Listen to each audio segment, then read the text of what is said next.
দারোগা মহেশ ট্রাক ভর্তি দড়ি নিয়ে জঙ্গলে ঢুকলেন সাঁওতালদের বেঁধে ইংরেজদের পায়ের কাছে নিয়ে আসবে বলে।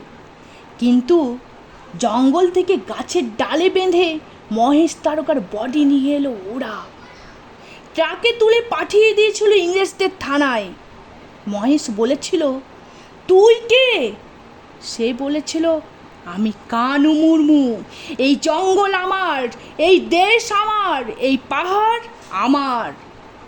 মহেশ বলেছিল, তুই কে?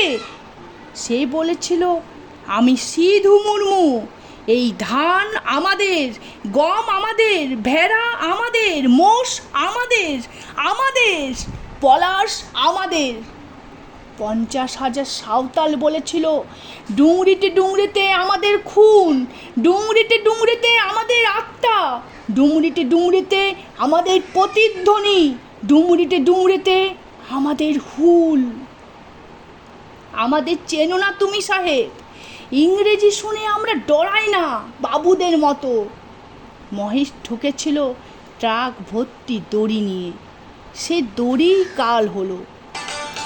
দড়ি দিয়ে মহেশকে বেঁধে জঙ্গল থেকে বেরিয়ে আসছে ভারতের প্রথম 2 হিরণ্ময় গেরিলা, প্রথম 2 দেশপ্রেমিক, একজন তীর, একজন ধনুক, একজন বজ্র, একজন মানিক, একজন কানাইয়া, একজন বাঁশি। আমি একটা কথা জানতাম না, জেনে গর্ব হলো। কানু ফাঁসির মঞ্চে বলেছিল, আমি ফিরে আসব, আমি ফিরে আসব, আমি ফিরে আসব। কানু এখনো লড়াই করছে আমেরিকায়, আর সিধু লড়ছে ভারতবর্ষ থেকে ভারতবর্ষে।